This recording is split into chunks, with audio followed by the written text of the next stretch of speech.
We start with Giorgia Vitanza from the Astronomical Observatory of Catania. So the floor is yours, and also the mic. Thank you. Good afternoon, everybody. Thanks to the organizer for this beautiful event. Today I will speak about machine learning and super resolution for radio astronomical data analysis. I'm Giorgia Vitanza and I'm a postdoc at the National Institute of Astrophysics in Catania. And this is just a quick introducing to my research project. And okay, this is the overview. Essentially, the motivation behind my project is related to the big data and the fact that we expect to receive lots of a big volume of data from the new generation radio telescopes. So, for example, SKA, that is supposed to be the biggest and the most capable radio telescope of the modern era. So for this reason, we want to be able to manage this kind of data, both from the point of view of quantity and also from the point of view of quality of data. So because of the amount of data, we are using some additional resources like HPC resources, so high performance computing. In my case, for my project, I'm using the resources given by Leonardo from Cineca. And instead, from a point of view of the quality, we can use the super resolution task, so machine learning models, to reconstruct the data. So starting from low resolution data, we can reconstruct high resolution data. So why we are interested in low resolution data? It's just because this kind of data are easier to manage, also in terms of memory occupied in our local laptops. So we can easily manage this kind of data, and then through these machine learning models, we can reconstruct the data only when we need to use them. So the final goal of the project is then to implement these machine learning models inside the tools of 3D visualization. For example, Visivo is the tool that my research group is developing together with other 3D visualization tools. These are some examples of radio astronomical data that I'm using for my models. On the left side, we have the case of the 2D case. So this is the STAR dataset that collect different data from these different surveys, and they are mainly radio astronomical data, so we know like galaxy, pulsar, etc. Instead, on the right side, we have an example of a 3D data cube. In this case, it's taken from the SKA data challenge. And so for this kind of data, it's not very easy to find machine learning models that deals with the super resolution task. So my idea was to adapt some existent models to adapt them to our astronomical data. So for example, this is the model that I applied to my 2D dataset. And this model was trained originally on RGB data from satellite. And the image is a classical open data set for super resolution. So the idea is that the model is divided into two networks. The first one is to remove the artifact. I don't know if this works. Okay, but the first part of the network is to remove the artifact. So when we downsample and resize the data, we will create some artifacts inside the data. So the idea is that the first part of the network remove this kind of artifact. So the data EM indicated by IM is the data without the artifact, and then this data is inserted in the second part of the model to reconstruct it and to perform the super resolution. This is essentially a CNN-based model, and so the idea is how we can see from the right side of the slide, the idea is to decompose the HR image into an L part, LR part, so low resolution part, from which we subtract the artifact and we add the high frequency part. So I've tried to implement this for our 2D data. This is just an idea about the amount of data that I've used. So the first row is about the original dataset of the authors of the paper. And the 3 astro dataset are the first one, a dataset in which I simply I've taken some radioastronomical data and cropped them to have the same resolution of the original author's original paper. In the second astro dataset, instead, I've tried to crop only the artifact inside the source with artifact in the dataset. With artifact, I mean the astronomical artifact. So I was curious to see if it was possible through this model to remove also the astrophysical artifact. So I've tried to use this model also in this second dataset. And in this case, since I had few data, I've used also the data augmentation. And the third dataset, instead, it was used only for validation. So this is the first example of the results. So we can see the comparison between the low resolution, super resolution, high resolution image for dataset for the dataset that I've used, that is from the ASCAP EMU project. And we can see that the results are quite good in this case. For the second dataset, instead, that is that one that in which I've cropped only the artifact, the astronomical artifact, we can see that the result is good in the sense that the artifact is perfectly replied. And but of course it's not removed. But the idea is that we can try to implement another model in which that should be trained like with a couple, not of image low resolution and super resolution, but with and without artifact. Maybe in this case it will work better. And this is just a summary about the results that I have in terms also of metrics. The metrics that I've used are PSNR, so peak signal noise ratio, and SSEM, so a more perceptual metrics, and the results are quite similar to the original paper. And the resources used are 1 GPU of Leonardo Boost. The time used for each training is about 5 hours.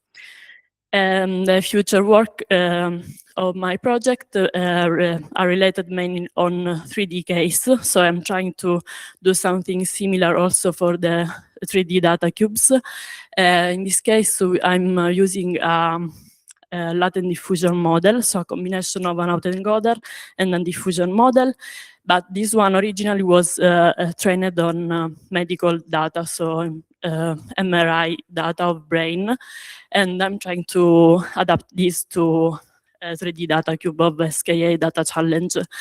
So the final goal then is to implement all of these new instruments inside the tool like Visivo, Via Lactea, that are tools to both visualize and analyze astronomical data and not only, and also to have an immersive experience by using some sensor, and you can both analyze and visualize them in very exquisite details. And thank you for your attention.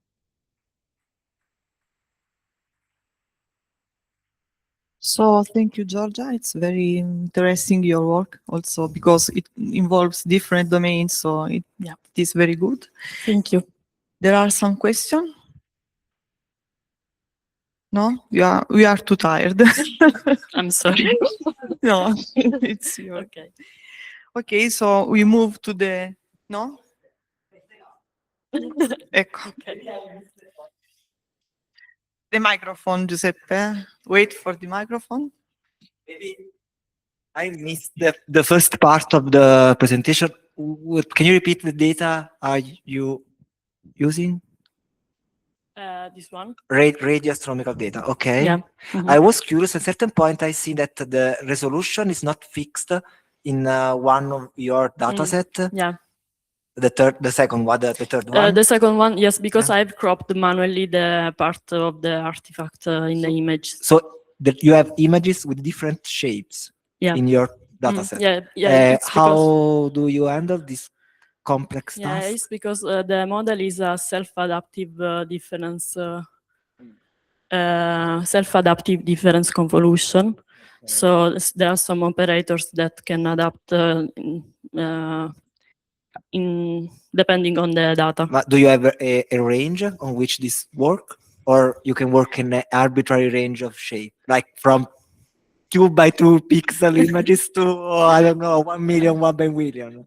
I don't know, to be honest, because I've used the model by the authors, so there was already the code furnished by them. But so I didn't go into these details. I know that is something that can adapt, but I'm not in details, so I don't know in details. So I can give you the reference if you want.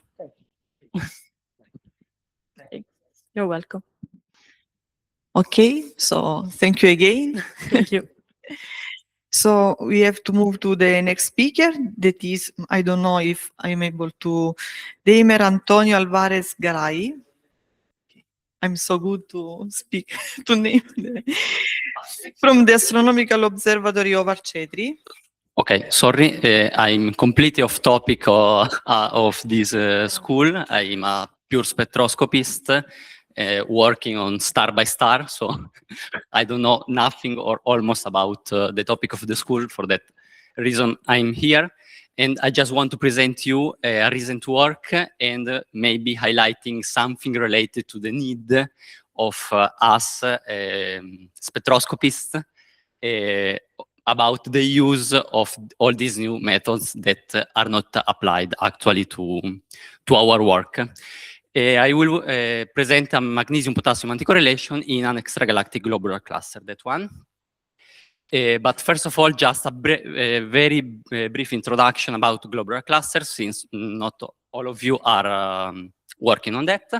They are distributed in our galaxy more or less in this way and looks like this. So very full of stars and very dense and roundish. And this is just an ID card. So they are located in the halo, thick disk, and the bulge, contain many stars. And they are quite small, quite massive, 10 to the 5. And they are very important to trace the evolutionary history of galaxies, because we can trace their ages and chemodynamical properties to reconstruct the merger events that allow to form a galaxy, for example, the Milky Way, by tracing the accreted and in situ globular clusters, so to trace all the mergers. And in particular, I'm focused on the chemistry of these objects to trace their history, so how they formed. This is a general features of globular clusters. So they are homogeneous in age, quite old, homogeneous in iron or with very small spreads, and presents variations in light elements that are distributed in very nice ways. Correlations and anticorrelations, sodium, oxygen, magnesium, aluminum, and so on. And what we think is that they were able to retain low velocity ejecta of some stars. This is the general paradigm that was used, this gas, to form new stars that gave origin to the anticorrelations, but they weren't able to retain the high velocity ejecta from the supernova. For that, we don't see variations in iron. Among all the anticorrelations, the magnesium-potassium is quite important in the sense that it's an extreme anticorrelation, and so can help us to constrain according to this paradigm, which were the stars responsible to the gas injected into the intracluster medium. Intracluster in the sense intra-globular cluster medium, not cluster of galaxies. And up to now, there are just a few clusters, globular clusters, in which we see these anticorrelations that are these ones, that are all galactic globular clusters. So we analyzed just one extragalactic for me is the LMC, so it's very near, a globular cluster that is a good candidate to host the magnesium-potassium anticorrelation because it's depleted in magnesium, so maybe it's also enhanced in potassium. That is 1786, located in the LMC, that is a metal poor, and is a metal poor globular cluster. And by analyzing 6 stars, one by one, line by line, and with high resolution spectra, we found an anticorrelation. This is just a plot to show the quality of the data. We highlighted the magnesium and potassium lines, that are these ones. And this is the result of the anticorrelation. The red squares are there. So for stars with normal, normalness in the sense enhanced magnesium and low value of potassium, and other two that are anticorrelated with depletion of magnesium and enhancement in potassium. So we have the proof of the first extragalactic anticorrelation of magnesium-potassium, and just a validation test of the fact that all the anticorrelations are independent of the galactic environment in which globular clusters form. But something, just to add something related to this school, I come back to this plot that is related to the quality of the data, in the sense that up to now, I think that all people working on spectroscopy, except for the big surveys that work with pipelines, do their own analysis, normalizing the spectra by heart, by feeling. And this is a problem in the sense that in this case, where is the arrow? Yes. In this case, it's very easy. We have low noise. So independently from the method, smoothing, Chebyshev polynomial, Legendre, whatever you want, you can say this is a good normalization. But in many cases, and maybe there is just a hint here, but the case can be much worse than this, with a lot of noise, when people work in this with this kind of data, let's say few hundred of stars, I think all people working on spectroscopy in this way, look at the spectra, and by feeling they say, maybe this is a good normalization, or maybe we have to move just a bit down or a bit up the value. And this can change the abundances that we derive, and then we fight, no, but I found a value that is higher, I found a value that is lower. Maybe something more general, more robust, more based on not human feeling could be very useful to have a universal and general method to normalize spectra. And something more is related to the synthetic spectra, because we generate each time synthetic spectra to perform the analysis. And this is time consuming. Let's say to generate a spectrum in this small range, just one synthetic spectrum, in this small range can take 2 or 3 seconds. And when you have many lines and many stars, in the sense some hundreds of stars, this can take up to some days of uninterrupted work on the laptop to create the synthetic spectra. And could be very useful to have neural networks maybe trained on a big data set of synthetic, and then you, up to your wishes, can extract your spectra. It's something that we are that people is starting to do, but it is in this field of work is not completely assessed. So maybe this is just a take-home message of things that we want to do, and for the reason that I'm here. And I'm done. Sorry again for the completely off-topic work, and I'm done. Thank you for your attention. Thank you very much for this nice talk. So, okay, here there is a question. No. So I wanted to ask, what do you mean by feeling? Sally, what do you?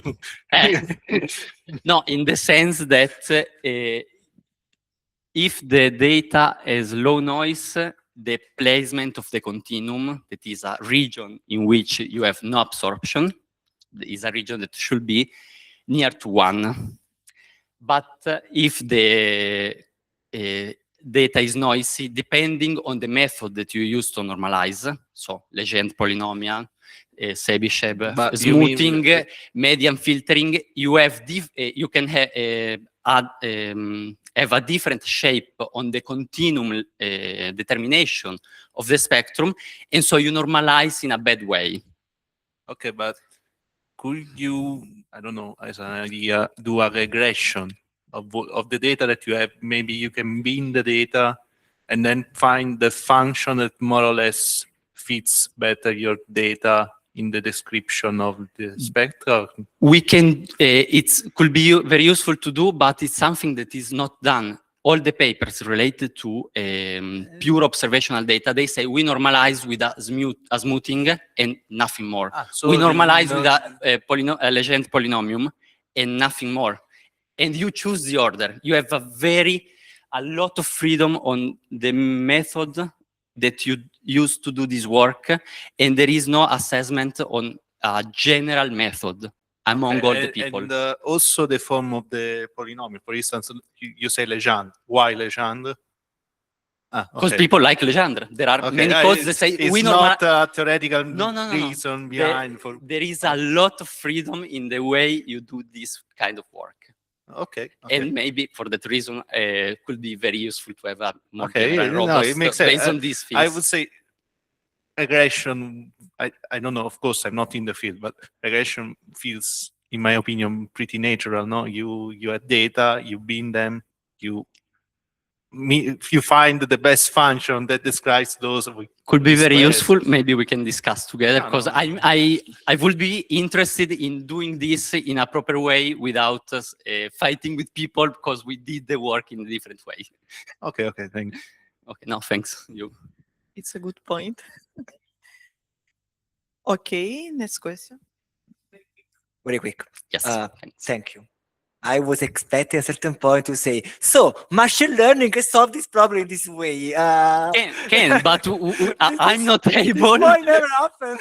Was No. funny. No, can, but me personally, I'm not able. I would like to learn how to do. Can I ask you a curiosity, just a curiosity? Yes. There is a way to fit the abundances from spectra. I mean, if you have a large database of synthetical or real spectra with a well-known fitted standardized in a certain level, so you know which is the truth, because the abundances are known for a set of features. Do you know if it's possible, starting from spectra, to fit directly a regression problem, the abundances? Starting from the observed. The observed synthetical or real spectra. Fit the abundances without, let's say, normalizing to the Chebyshev or Legendre or whatever. Honestly, I don't know. Because this could be a solution that avoid the problem of the normalization. You start to expect that it's defined on arbitrary scale, and then Yes, fit because the they abundances. usually are on or a physical scale, so flux actually, or just counts. Yeah, electron noise. whatever. I don't know. Maybe it could be feasible. Yes, The information is coded in the spectra. the information is coded there, together with all the parameters, temperature, gravity, blah blah blah. Yes, but could be. To the moment, all the work that I've read, and I'm working on that, pass through a normalization, because they measure or the equivalent width of the line, or just through the fit to a synthetic normalized. But in the way you suggested, it was never done. Maybe you can be the first. After the school, you can try. After these 3 days of Quote school, I me- think no. Quote me in the acknowledgement. Maybe we can work together and develop something. Have you never tried to use iSpec to fit the iSpec is a very good tool for to start to use. Yes, you know, yes. to an aspect. I tried some to use in it. just one click, you can feed the continuum normalized spectra. Of course, this depends also on the format of the file that you have. Yes. But in general, if you need any help, I can give you just a contact of our postdoc. His work on his Erasmus work on his code, and he's working exactly on this. If Okay, it yes, could be. I know iSpec I've used sometimes, but each group of work has its own code. Coming back to the problem of fighting for the different iSpec results. is very automatic. It's very good for Yes, I know. for the beginning and stuff. Yes, I've never used. I used just sometimes, but I'm not so confident with that. Okay. Just for a matter of use. Okay. Okay. So thank you all. Thank you. So the next speaker is Lorenzo Santo from University of Federico II and Astronomical Observatory of Capodimonte. Yeah, but it has two affiliations. So he will present us his work about multimodal foundation models for galaxy classification in Abell S1063. You have the microphone? No? Thank you. Okay. Can I start? Okay. So good evening, everybody. My name is Lorenzo Santo. I'm a PhD student here in Naples at Federico II and INAF. And yes, it's on. Okay. PhD student 6 months into my PhD. And today, for this occasion, I wanted to talk about the work I did for my master thesis as an example of a use case for deep learning models and methods in astronomy. So my work consisted in the galaxy classification within the cluster Abell S1063 into star forming and passive. And this is a very, very well-known cluster and very thoroughly studied cluster. And what I did was essentially mainly following what was done by Mercurio and collaborators, using mainly spectroscopic data from the Clash VLT survey. And following their work, I used the same original spectral classification and all the definitions for the spectral features that I needed for my classification. And in addition, I also had photometric information, which consisted in VST images. And it will be clear why in a minute. And so in this case, obviously, galaxy classification is a fundamental step for understanding how environmental factors and mass drive galaxy evolution in over cosmic time. But in general, classification is a step, I think, that in every area of astronomy is crucial, and that one can tackle this problem in many different ways. But since we are in the big data era of astronomy, as you know, as you might have heard a billion times now, you also know that the need for efficient automated methods is becoming more and more necessary. And so other than, let's say, the more obvious problems about data quantity and complexity, there are also some other issues that I think are pretty common, can be pretty common in astronomy.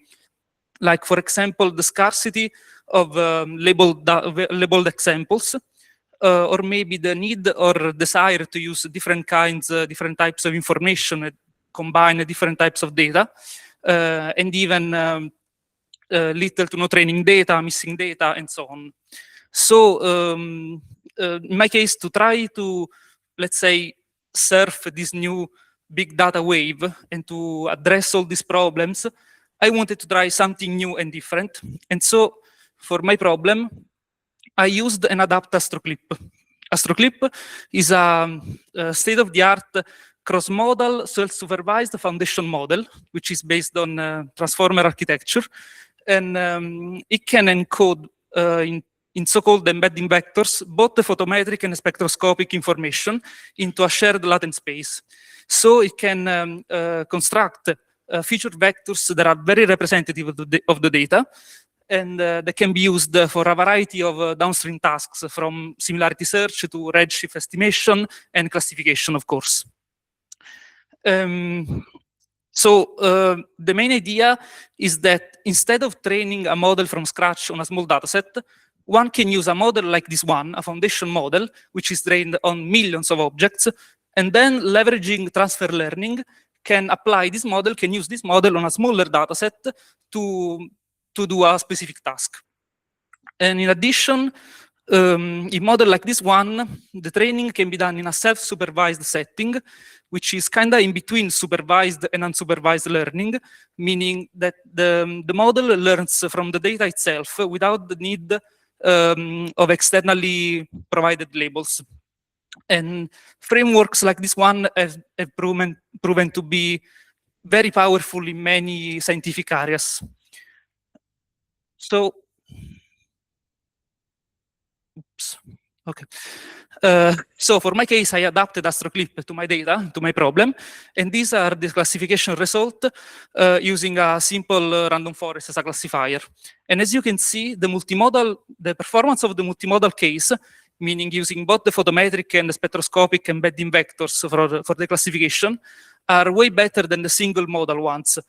And this is somehow to be expected, since the whole point of the model is to extract more meaningful representation of the data. So to combine and capture complementary physical information that a single modality alone might miss. So this first result is really promising, but the most important point to me is that this was a real stress test for AstroClip, because even on my very limited dataset, limited both on quantity and quality, the model performed still pretty well, showcasing not only its robustness, but also, and of course, the effectiveness of multimodality over a single model approach, but also showing its high potential for scalability on real astronomical datasets. And so to conclude, this was, as I said, just a simple example of what can be done nowadays with innovative deep learning methods, and what are the possibilities for in preparation for next generation surveys. And to me, I think the beauty of models like this one is their flexibility, because foundation models, in particular, when combined with a self-supervised learning, can be a powerful tool to overcome the scarcity of labeled data through transfer learning, and of course a multimodal approach, which is, I think, really important in astrophysics, since we need as much information as possible when dealing with our data, can significantly improve data representation. Of course, always keeping in mind to keep low the dimensionality of feature space to avoid the curves of dimensionality.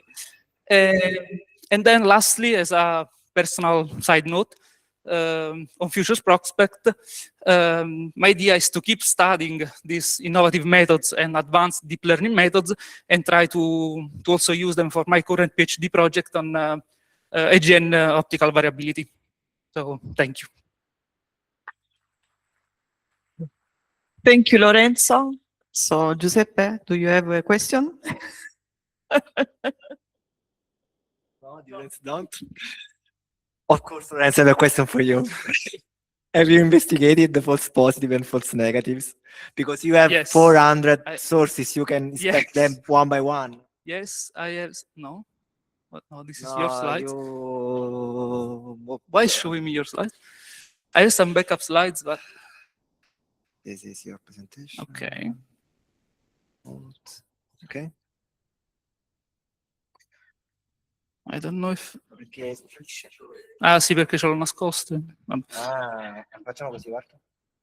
Vabbè, così si può... Ah, non era aperto. Sorry.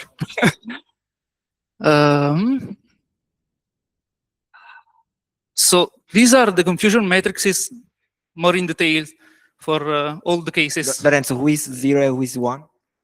0 are the passive galaxies. negative class, and one are the star-forming galaxies, the positive class. And so this, for example, is the multimodal case, more in detail. This one is the single modal only with the embedding vectors for the images, and this one the same for the spectra. And then I did this comparison between the multimodal and the single modal images and spectra only to show how well they overlapped with for the objects. And as you can see, this is just to show that basically the images were pretty useless. They carried almost no information at all. And the spectra, of course, were way more informative since all the features I used were the spectral one. So of course, the spectra were the most important. And then, no, I missed some other details on peculiar cases, which were like 4 over 400, so pretty good. And the main reason they were anomalies was mainly because they were very low quality. So they were very low SNR spectra that had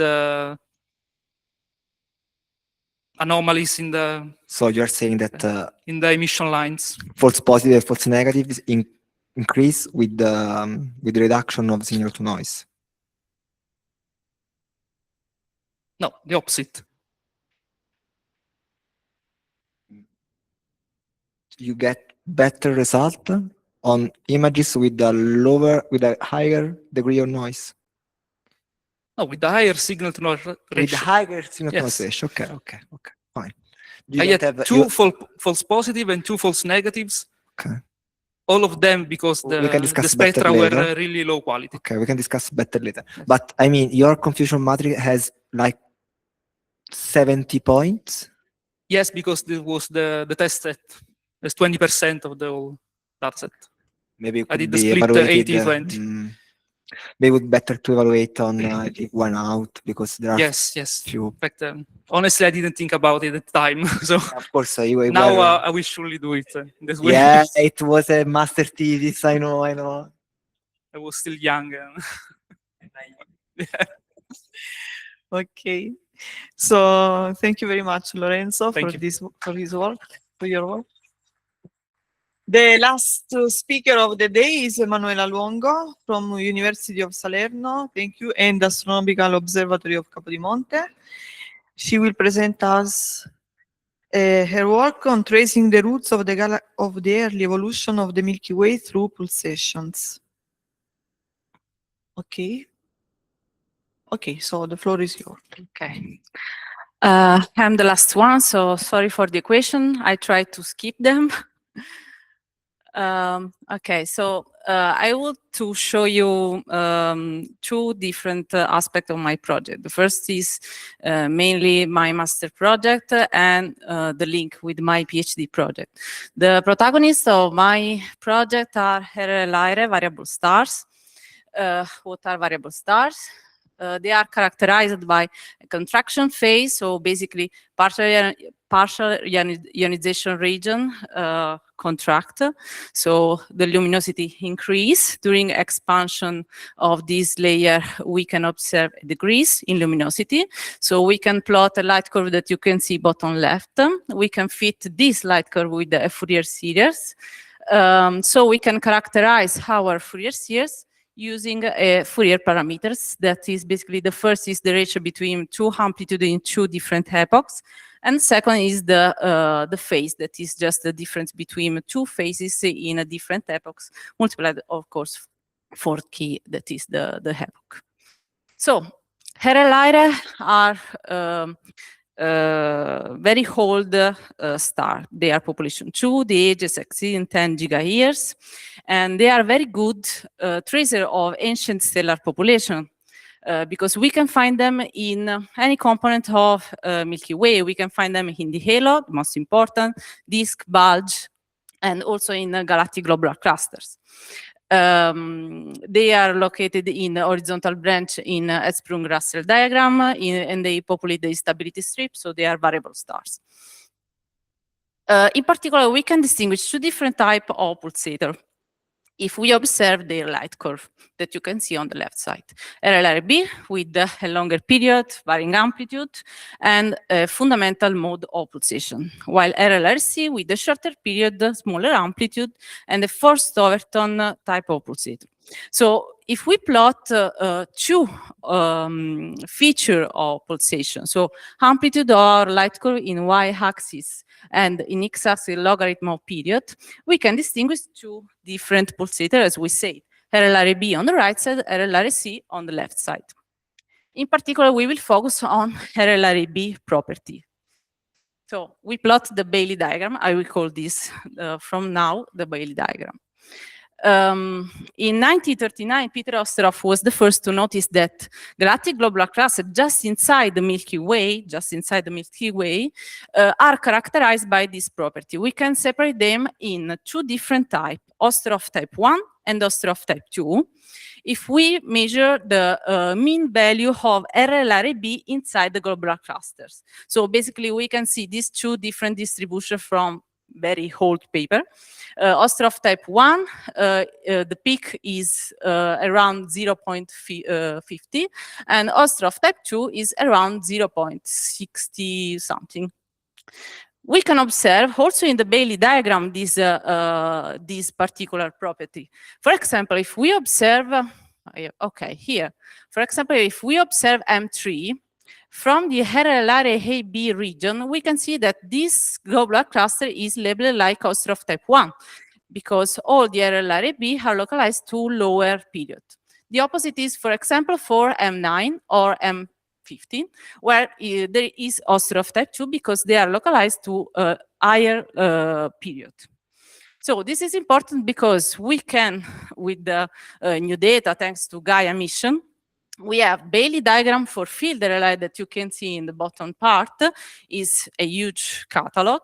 So we want to use field RLI also to characterize this property of Osterhoff type 1 and Osterhoff type 2. So basically we can separate them.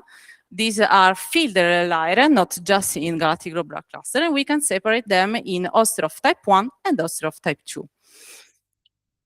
So I want to remind you that from the lambda CDM model, we know that massive galaxies like the Milky Way evolved by devouring lower mass galaxies. So we expect that the debris of this ancient merging event are spread inside our halo mostly, but in all different components of the Milky Way. And in 2000, Helmy and her group were able to observe that this debris preserve the same structure inside the integral motion space. So basically, if we assume that we can assume an axisymmetric potential for simplicity for Milky Way to describe the Milky Way dynamics, we know that we have 4 different integral motion that are preserved. This is just 2 of them: energy and projection of angular momentum. So we can identify different progenitors that merged with the Milky Way a lot of time ago, and we can identify them with the different colors. So basically, we want to link the property of RL with the discovery of a progenitor of the Milky Way. We can see example here, like Sequoia, Kraken, Helby Stream, and Gaia Enceladus progenitors. So basically, during my master thesis, what I have done, I studied the 2 different types of classification of galactic globular clusters. On the top, you can see in situ accreted classification. So purple color is in situ population that was burned in the Milky Way, and accreted population orange color. So basically what I did, I used the integral motion of galactic globular cluster as a training set for my random forest classifier. And I classify field RLR because I compute integral motion also for them. And so I classified them in situ and accreted. I did the same for using the second type of classification. In this case, we can distinguish 8 different progenitors. So also Gaia Enceladus, Sagittarius, and the other. So I label also field RLR. if we plot the Bailey diagram for different classes of two different classification. For the first, you can see on the left side the Bailey diagram of in situ population. And the pattern seems to be very, very clear, is a continuous distribution. While the opposite is for a created population, where you can see a separation also of type 1 and 2 that is more evident. This is more clear here for the second type of classification. If you separate 8 different progenitors, on the top you can see the pattern of continuous distribution. On the bottom part you can see a created population where the Ostrov dichotomy is evident. So I will be very quick and I go to the second part. The integral motion, to compute the integral motion, I will use 6-dimensional parameters, 3 dimensions for the position, 3 dimensions for the velocity. But RLI are very good star for this because they are also a distance indicator because they are variable stars. So we can compute distance. So I want to infer a new period Vasenet metallicity relation to obtain the distance using these 3 relations. In particular, I want to infer the first one. So I want to obtain these 3 different coefficients, alpha, beta, and gamma. And I use a MCMC algorithm combined with a photometric parallax technique to obtain it. Sorry, I go fast, so I cannot explain you very well, but basically here you can see the comparison between observed and our model in parallaxis, and seems to be very good. I highlight just in red the outliers because I don't want to remove them. I just give them a different weight using a Cauchy-Loss function, as you can see in the equation. I compare my result with MCMC with with other 2 different fit, ABL nonlinear fit and ABL implicit, and seems to be very good. If we compare with the literature, with observing period Vasenet metallicity relation obtained using data, seems to be very good comparison, but with the blue line, theoretical counterpart seems to be not so good. Maybe because my sample is underpopulated, is lower populated than, is less populated than in Marconi 2021. And to be sure that my period Vasenet metallicity relation makes sense, I try to compute the distance, and it seems very good. I mean, you have this very near galactic globular cluster until 8 kiloparsec, but if you compare with the distance of LMC, the blue star is the literature, and the median is my value, so seems to works. So in the end, what is my purpose? I want to compute integral motion using my new period Vasenet metallicity relation with the distance. And I want to use unsupervised machine learning to classify different progenitors in integral motion space plus chemical space. And I want to study the different classes in the parameter space of pulsation, not just in amplitude and logarithm period. And I want to try to come back. So I want to try to use unsupervised machine learning on in the pulsation parameter space and go back. Thank you. Thank you very much.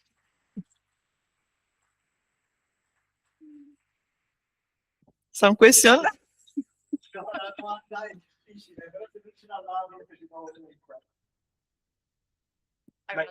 Certo, non te ne andavi senza una domanda. So thank you. You ran two on the last part, so I didn't get used random forest, but I didn't get where to classify what and which is the parameter space. I know. 3 questions for you, Emanuela. Okay. First of all, we say that using the study by Helmi, they were able to identify the debris of different progenitors inside the integral motion space. It's just a 4-dimensional space, energy projection of angular momentum, and other 2 components of angular momentum, cylindrical angular momentum. So basically, as you can see here, a different color is different progenitor of the Milky Way. Okay, so here on the left side, you can see that different dots are galactic globular clusters.